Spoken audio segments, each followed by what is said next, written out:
Hey guys, it's Rick, and welcome back to my road to 100 pound weight loss. Well, this is the check-in, and after week 8, this week it was 2 more pounds down. So you can see from January 1st till now, I'm down a total of 23 pounds. So very happy about that. But this week, it wasn't just about the numbers. I tried something for the first time this week, and as you can see by the thumbnail, I did a 60-hour fast, and so pushed myself a little harder than usual. So it was difficult, but it was easy at the same time, and I'll fill you in on that. Now, before anyone panics, this video is not about starving yourself. It's about discipline, mindset, and understanding the difference between hunger and habit, because I learned something this week that surprised me. This week looked a little bit different than others. No crazy workouts, no marathon gym sessions. I still did my daily dog walks, still stayed active, lived life normally, still played hockey,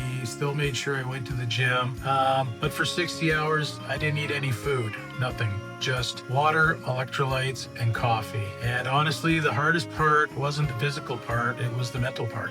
So let's talk about the fast experience. The first 24 hours were pretty easy. That's basically just intermittent fasting. Day 2, that's when things got a little bit more interesting. I noticed something. Hunger doesn't keep just getting like it climbs forever. It comes in waves. It shows up, it hangs around, and then it disappears. You realize something powerful when you ride that hunger wave. You don't actually need food right now, you just feel like you do. The big realization for this week is I learned about how often I eat out of boredom, routine, habit, comfort, not actual hunger.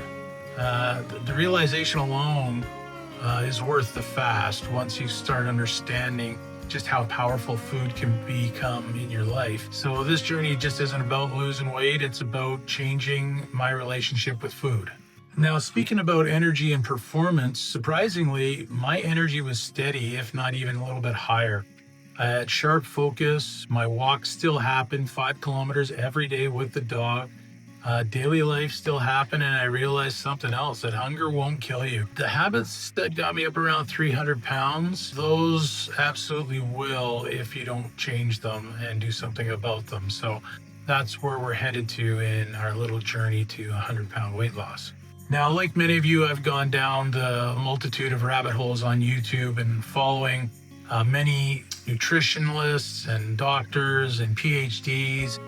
People like Thomas DeLauer, who's got a huge following on the YouTube space right now. Breaking the fast, I knew that I wanted to make sure that the work that I put into completing the fast, the 60 hours, that when I broke the fast, I wasn't going to undo the work, because if you don't eat properly for the next day 2, 3 days after your fast, you can really undo the benefits from a 60-hour fast moving forward. So this morning, it was time to break the fast after the 60 hours, and that was done with a nice little 9-ounce steak, a couple of eggs on a couple of pieces of sourdough toast, and it was fabulous. It really, I looked forward to it.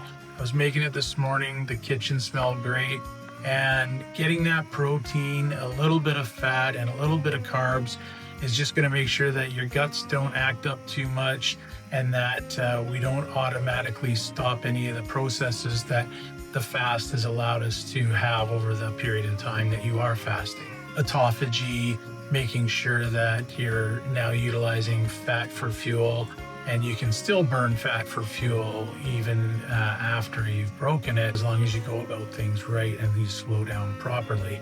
So not a lot of high carbs, not a complex carbs, no sugars, no chocolate bars, no foods high in fat. We really want to just stick to the proteins and some light carbs that are easy to break down, and some fiber to break that down slower so we don't spike our insulin and raise our cortisol levels, which, is a never-ending circle with cortisol and visceral fat. And, I'm trying to lose that as well. So that's one of the reasons that I did the fat, in order to start losing more visceral fat as opposed to the subcutaneous fat that I have on me. Here's the biggest takeaway from week 8. Motivation comes and goes, discipline stays.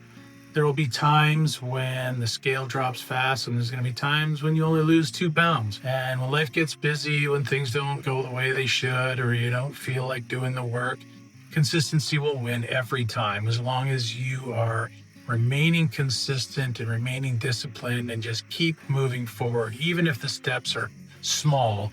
Like this isn't a sprint for me. This is a long, the extra weight didn't come on overnight. It took me many years of drive-throughs and snacking and late night snacking and poor sleep habits to get to where I am today. So with the 23 pounds gone, we're almost a quarter of the way to our goal. In 8 weeks, it's a realistic 2 pounds a week to 2.5 pounds a week. I think that's a realistic goal. It's a safe goal. It's a healthy goal. And, we're doing all the right things in terms of making good choices with our lifestyle, being active, moving lots, and having a lot of exercise in our lives. So that's what I see moving forward here, is just staying consistent in doing the things, and we'll see the gains come, even if they're small at times. So with the big picture, 8 weeks ago, I started this journey at 316.4 pounds. I'm now down 23 pounds and closer to my goal. And more importantly, I'm doing the things that maybe take a little bit of hard work, as opposed to letting the time go by. The way I look at these last 8 weeks is these 8 weeks were going to come and go, whether I decided to make a change or not. And 8 weeks later, it's super quick how quickly that they went by, yet 23 pounds because of some lifestyle choices, some diet choices, some exercise choices that I've made in my life, and I'm getting healthier. And the goal of this is to be around a lot longer, to do all the great things that I want to do with my family. So that's why we're doing this. That's why we're on the road to 100. Pretty cool journey, and I'm pretty happy where I am right now. Next week, we're going back to the structured eating and training. We're no extended fast plans. Pretty much, I fast about 12 to 14 hours a day anyway, because my last meal, we've usually had dinner by 6 o'clock. I don't snack after that.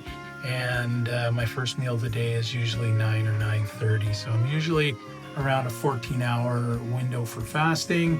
Just consistencies, calories, tracking my protein, keeping up on my macros and progress. And we'll keep moving forward 1 week at a time. And the next week, you'll see another video, and hopefully the scale drops even lower.